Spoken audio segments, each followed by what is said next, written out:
naye waliwo ennyimba zemujja okulaba bikonzipati nga neesunga ngenze mu kibuga ne bodyguard wange tuguze ku costume bu material nga mwabulaba naye nga omutima ogumu guŋŋamba waneene ebintu biyinza okukyukamu because bagambye omukulu ajja n'abaki n'abazinyi be kituuka olunaku omukulu atuuse ngenda okulaba bataddeyo stage rehearsals. I thought I would go for the stage rehearsals. Stage rehearsals wezaggwa nga tebampise kukola stage rehearsals then ogamba kati ate tugenda kukola kya show nga ndabula live band ngamba kambireke me am a person of I don't call my bosses when ndaba nga waliyo ekintu oba shiba bafana nti balinayo ekivulo oba epas ndabye ekivulo nkubire nti owaayo tugenda kukola. I don't do that because nkimanyi bakimanyi nti gyendi bw'aba neetaaze asobola okukola ki okunkubira nangamba owaayo jamu tugende tufate wano bw'aba tankubidde it's not a big deal because tebamusasuddeeko nga bamugamba strictly you have to come with dancers kiva boy eri gyali nagamba okay tugende wano tufate nkubulira so nze kyennina ekyo nti bakama bange baba tebankubidde I usually don't call them ate era sinyiza munange stage rehearsals nga ziggwa kati nga kambeeramu ewakeeyo nagamba kiggwa kitya kati ku lunaku lwa stage rehearsals olwo I was busy era costume mama wange yagitunga kiro namamukagiza ekiro ngambe mami sagala kufunguwankya enkya ngenda kubeeramu up and down hitudde eno mba wano nga costume yange ogimaze mukazi watunga abikola ndayo ewaka akyankeera mu jimu ngaobudde bwange nkubeera bodyguard akeera nkubira owaayo tugenda kukola tutyakinuna owaayo nange gwobuuza sinnamanya kabali kaliyo nabadde nsuubira funa information jo naye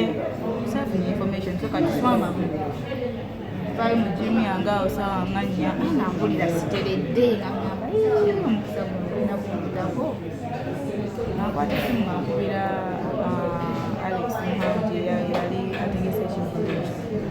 ngamba owaayo ki ekiriwo kyekiriwo nti waŋŋamba tugenda kukola biggwa bitya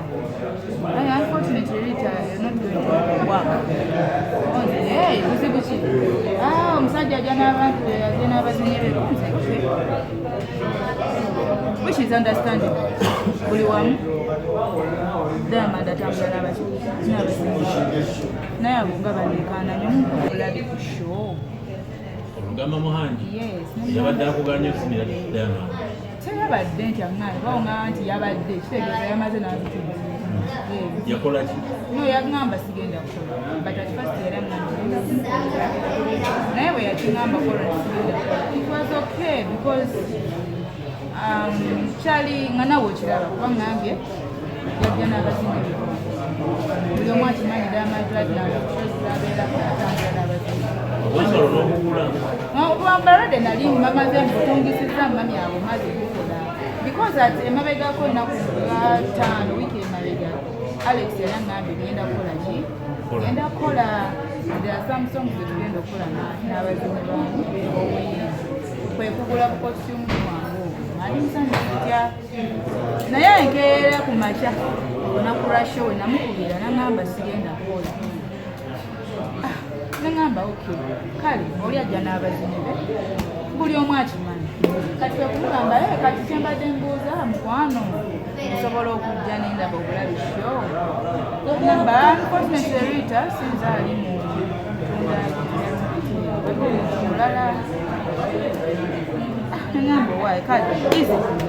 nembivaako nga kale good luck show naye bwe navaako simu okulimba kyanuma because I was like banga linangidde sheeno kale wadde toŋŋambangako bbira nga mbadde mbikola nganze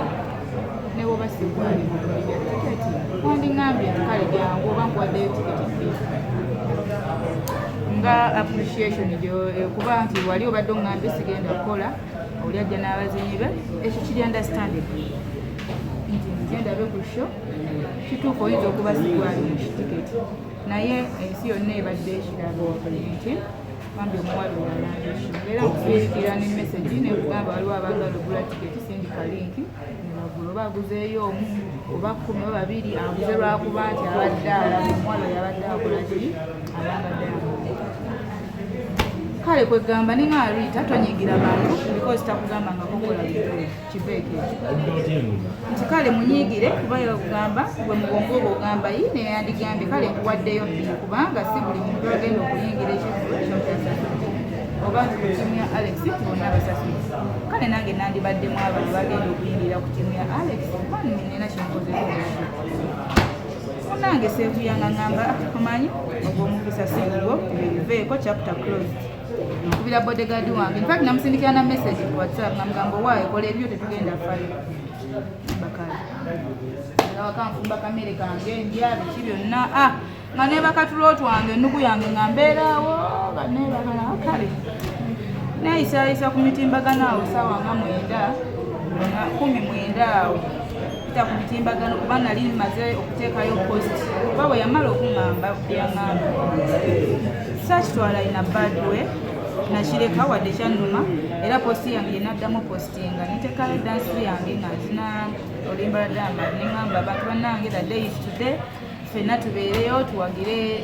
Alex Muhangi tuwagire Diamond Platinum tubeerere nga womanyi nti kale but ekyo nakyo nakikola after kuŋŋamba nti togenda kola neŋŋamba it's okay step putting up posting nga obadde naye mpitayita ku Instagram ndala page erimukulaitinga n'ebintu byongena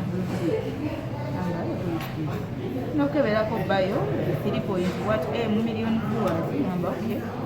kabayo awo okumamu Moses official dancer Diamond Platinum kakati otulo twali tundiko n'oluko nensooka nembuukayo mbuli nengamba kaki kano kendabye nenterezamu obuwani nengamba sokola kaki kano kendabye yeno ntuufu oba sieyo nganzirayo nkeberakebera nantuula ewakanga kati nkoze ntya wano nangamba bazinyi be ngamba nkoze ntya nanyimuka ibandeka nankola kingangamba natandika okukankanirirawo nganga kati wano nkoze ntya ng'omugezigezi ngangamba Ritah this might be your chance use it oli alayikinze bulayikinze biki bintu byange ngenda ku inbox ye namuga hey bro what's up oh hi Ritah did you come with Simba yes I came with Simba okulimba muno kibi the message I sent yali yakumusaba Okuzina yoko naye dance challenge cause namusindikira message namuga can I come namugamba is it okay to do some dance challenges with you guys what about our time oh sure Ritah it's okay where are you I'm home you can come at me still kwanza wanji me still nkubira bodyguard esimu lelele wa bouncer wa boda mbave wakangangana yo mali costume yange eno gyenatadde oditungisa kanjiteeke musawo tomanya na parkinga byange yogayoga ku mistil nganzigumunda era ngaye mundaba ngatekako enkondo anti wempeekayo ng'oba mpita giant nga nkomerezi mukwano nagenda okutuuka ku mistil ng'abakulu banninze dda wansi nga ntonya mmoli nga I'm like yo anange kati bambi ono Moses yakulira abazinyi ba Diamond kati alaka yali abagambye dda about kubanga yabalaze dda ku page bro natuukawo nga they are welcoming me as nothing they were so happy to see me nasanyuka mutima